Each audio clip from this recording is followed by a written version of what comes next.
Na sabi nga ng studies, mas sigurado daw na once in your life, kung babae ka, magkakaroon kayo ng urinary tract infection. Kaya may diabetes ka pa, no? So, pwede yun makakontribute. Kasi more sugar, iyak happy ng bacteria. Binigyan mo siya ng food doon.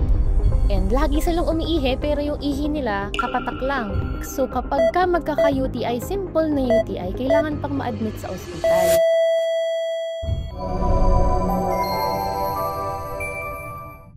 Good day mga kababayan! Today, pag-uusapan natin ang isa sa mga pinaka-common na reklamo ng mga tao tungkol sa kalusugan nila at yon ang tinatawag na urinary tract infection or UTI. This week, wala ang ating regular na medical director si Dr. Anthony So. So, relieving him for the time being is Dr. Bien Canlas. So, si Doc Bien, nag-specialize siya sa occupational health or occupational medicine. Ibig sabihin, yung mga karaniwang health concerns ng mga empleyado, regardless kung blue collar or white collar na mga nagtatrabaho. And one of these, of course, is UTI. So, diretsahan na tayo, Doc Bien. Ano ang urinary tract infection or UTI? So, in the name itself, no, infection. So, infection siya anywhere in the urinary tract. Pag sinabing urinary tract, kasama doon upper urinary tract, kidneys, or pwedeng lower urinary tract sa bladder or sa pantog, cystitis naman yon, no? So, anywhere doon, pag nagkaroon ng infection, general term natin sa kanila is urinary tract infection. Okay. Question, parang pag naririnig ko ang UTI, parang mas madalas sa hindi babae kaysa sa lalaki. Totoo ba ito na mas common siya? Magandang question. Kasi actually, hindi naman kasalanan ng babae, no? Ginawa lang talagang sadya na maikli yung ureter ng babae at straight, so easier for women to acquire urinary tract infections. Kaya talaga siyang mas common sa females, oo, no? Na sabi nga ng studies, mas sigurado daw na once in your life, kung babae ka, magkakaroon kayo ng urinary tract infection. Kasi sobrang easy na magkaroon for women compared to males, no? Kasi medyo mas mahaba yung urethra, medyo mas matagal, o ita-travel ng bacteria papunta sa pantog bago siya magkaroon ng infection. Okay. Shout out sa mga kalalakihan. Buti na lang. Swerte tayo. Pero, pagka nagka-UTI yung lalaki, complicated. Oh So, my gosh. hindi kasi dapat nagkakaroon ng UTI yung lalaki eh. So, pagka nagkaroon siya ng UTI, medyo mapapatanong ka bakit siya nagkaroon at saka paano na ngayon iti-treat. Although, mabilis lang naman din yung treatment. Antibiotics lang din naman siya. Okay. So, alam na natin ngayon kung ano ang UTI. Usually, mas common sa babae. Sa lalaki, pwede rin, pero hindi common. Ano ang usual na causes ng UTI? Ang common na cause ng UTI is bacterial. So, bacterial infection. At ang pinaka-common na bacteria na nagkakos ng UTI is E. coli or yung Escherichia coli na nasa digestive tract natin. So, simpleng pagmaling way ng pagpunas, pwede ka nang magkaroon ng UTI. Teka, sabi natin dapat ang pagpunas is front to back. Ngayon kung nagpunas ka is back to front, pwede mo na ngayon yung bacteria from your digestive tract towards your urinary tract. So, pwede ka na agad magka-UTI. So, ang pinaka-typical na cause, Yes. I guess, yung hygiene mo and yung habits mo, yung way ng pagtilinis. Pwede, oo. Tsaka kung medyo mataas yung E. coli mo sa dumi, so pwede talaga. Pero meron din namang iba like your mycoplasma or chlamydia, yun naman natatransfer naman sila sexually transmitted. So pwede rin yun, no, na magkaroon ng UTI dahil doon. Ang pagpipigil ng ihi at ang water intake, risk factor din ba to? So maraming mga risk factors for UTI. Yung nabanggit mo kung hindi ka masyadong umiinom ng tubig or kung nagpipigil ka ng ihi. Parehas kasi yung ginagawa nila, no? So kung hindi ka pala inom ng tubig, concentrated yung ihi mo, pwede yun mag-form ng mga parang buhangin. So magkikrystallize siya. Pwede yun makasugat ng lining ng pantog or ng bladder. At pwede yun yung dahil nasugat siya, easier for bacteria to get in. And kung namang nagpipigil ka ng ihi, mas matagal na stay yung ihi mo sa pantog. The same way, magko-concentrate siya doon. So, pwede siyang mas magma-harbor yung bacteria doon imbes na malabas, no? Or mag-cause din ulit na magsugat yung sa may pantog. Kasi commonly, wala naman dapat bacteria sa urinary tract natin. Dapat malinis naman siya. So, marami pala na possible na causes. So, I guess sa atin bilang mga working professionals, lalo na kung nasa office, nasa harap ng computer all day, siguro maganda naka-standby yung inuming tubig at Yes. wag ng tamarin. Tubig ha, hindi yung sugary drinks, no?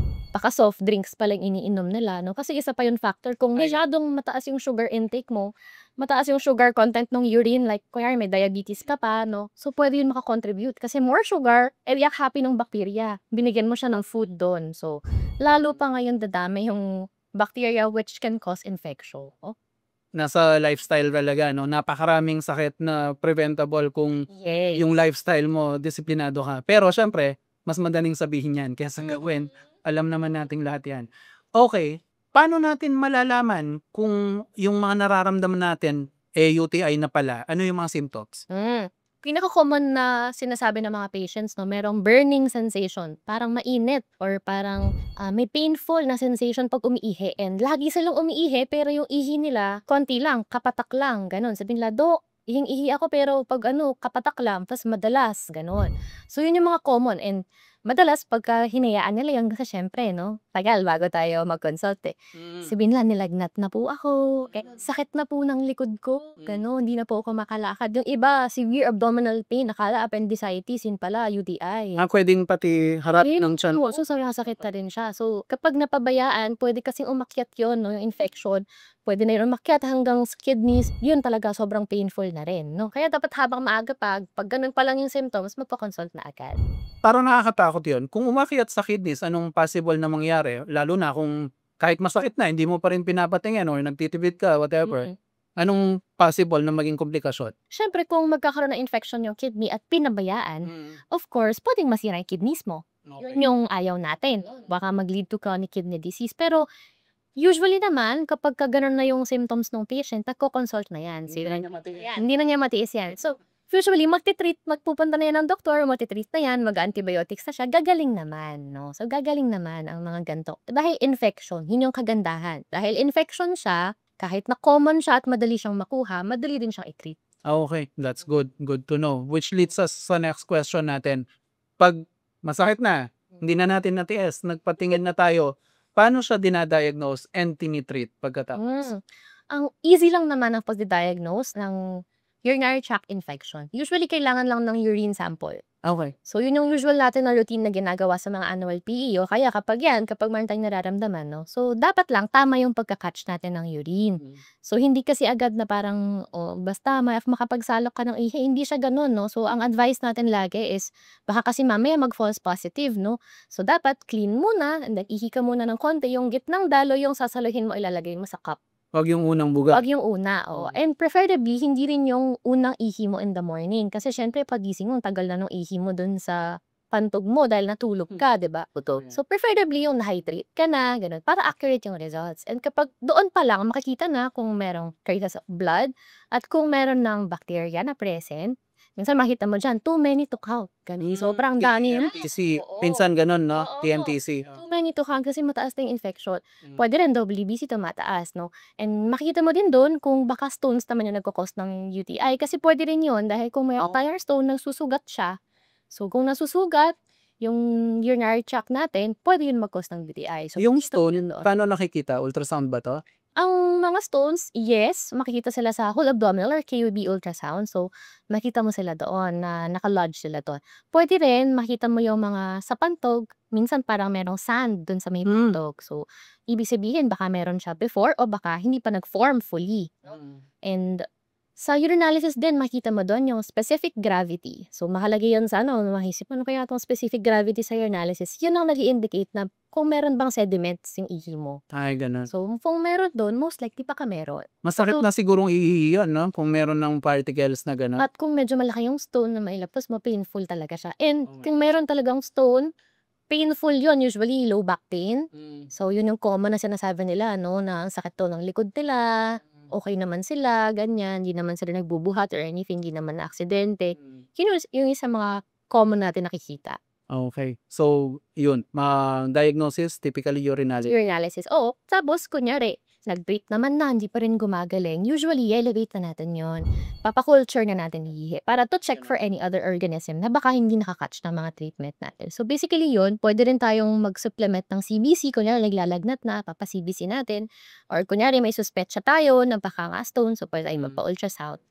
Hindi naman mahal ang gamot nito ng sobra. Like, maniwala kayo, pag masakit na talaga, ma-afford nyo yun. Oo. Hindi siya yung ipangungutang nyo pa or Wag whatever. na po natin daanin sa buko, cranberry juice, wag na po. Ay, ganun. Tatanong ko pa naman sa'yo kung effective yun. Hindi ba? Buko, cranberry. Buko, cranberry juice, hindi. Unfortunately, no, kung infection na talaga siya, no. Tsaka- So, kung inumin mo, wala naman harm kasi Yes. hydration, dami mo ininom. Kasi minsan ganun, no, dahil uminom siya ng litro-litro ng buko juice, nag-okay siya. Nag-hydrate lang siya basically. So, na-flush out na niya yung infection. Oo. Sir. Tsaka most likely, baka lang, mild na infection, oo, kapag ganun. Pero kung talagang nagkaroon ka na ng moderate or severe na infection, kailangan mo talaga ng antibiotic. Antibiotic. Sabi mo nga kanina, minsan isang gamot lang. Pwede na. And then, water intake na. Alright. So, yun po, napakahalaga na wag tayong magse-self-medicate, wag manghihingi ng gamot sa ibang tao, and as much as possible, wag kayong bibili online kahit medyo trusted pa. Well, hindi naman, kung trusted yun, hindi ka niya bebentahin nang wala kang reseta. So, magpatingin po tayo, tamang diagnosis, tsaka tamang treatment. Usually, even as a closing statement, mga gaano katagal since na mula sa start mo ng treatment hanggang sa kuminhawa yung pakiramdam mo? Usually sinasabi namin sa kanila, hindi naman magic yung antibiotic, no? Na pagkainom mo ngayon, wala na agad yung symptoms mo. Yung antibiotics natin, syempre kailangan ng time. Usually, first 3 days, nakikita mo na yung improvement, nawawala na yung symptoms, nagiging okay na. Pero dapat, again, important, lalo na antibiotics to, dapat po kumpletuhin yung nireseta. Kung 7 days, 7 days po. Kahit na okay na ng 3 days, itutuloy po. Uubusin po yung 21 na piraso kung 3 times a day or 14 na piraso kung twice a day. No? Kung ilan man yan, lahat po dapat yan na inuupos. No? Wala po dapat natitira sa antibiotic. Bakit? Ako alam ko kung bakit. Pakipaliwanag naman kung bakit masamang magtira. Minsan kasi parang tinitipid nila ng next time magkaroon ako para meron pa. Minsan nagugulat ka no, sa mga bahay, meron ako nito, bakit po kayo meron? Pero yun, no, ina-avoid kasi natin yung antibiotic resistance. Dahil tong mga bacteria na to, kung sakaling, for example, tinigil mo ng 3rd day, mabilis kasi yung dumami ang bacteria. So, yung susunod na generation ng bacteria na ipinanganak nun, sa pag-inom for the 4th day, for example, pwedeng resistant na siya ngayon dun sa antibiotic na yon. So, kaya laganap ngayon yung antibiotic resistance. Ibig sabihin, dapat tong gamot na to ay gumagana para sa UTI. Posibleng kung ititigil mo yan ngayon, di mo kinumpleto, susunod, hindi na siya gagana sa'yo. So, yun yung ina-avoid natin, no? Kasi may mga cases na, unfortunately, no, may mga na-witness na ako ng ganun. Resistant na siya upon culture, yung binanggit natin, na pang-test ng ihe, no, kapag ka nag-UTI. Test mo ng culture, resistant na siya sa lahat ng oral antibiotics. So, kapag ka magkaka-UTI, simple na UTI, kailangan pang ma-admit sa ospital. So, yun yung ina-avoid. Mas magastos yun. Yes, mas magastos, ma-admit ka. Kung ilang days yung treatment, swero ka pa and all. So, mas magastos. And of course, kawawa din naman yung kapwa natin na Pilipino kasi pinalaganap mo yung mga bacteria resistant na doon. Pwedeng lumaganap pa yun sa ibang tao. Nako. Tandaan nyo sasabihin ko na ng simple sa inyo, pag hindi nyo inubos yung gamot, hindi mamamatay lahat yung mikrobyo, yung mga natirang yon mas matibay sila dito sa antibiotic. Sa susunod na mag-take ka, maaaring hindi na mag-work. Yun yung iniiwasan. Kasi mas magastos yun. Sinasabi sa kanila, what doesn't kill you will try again. Patay. Oo. So, ubusin ang mga antibiotics. Utang na loob po, please. Huwag magtipid. Yun ang maling pagtitipid. Kasi pag na-hospital ka, mas mahal yun. Alright. Napakadami nating natutunan. Thank you so much, Doc Bian, for sharing your knowledge as usual sa UTI and other topics. Ito po si Glenn, Managing Director ng Medico.ph, saying stay happy, stay healthy in behalf of our Medical Director, Dr. Anthony So, and our guest doctor for today, Dr. Bian Canlas. See you next time and bye-bye. Bye. Ingat!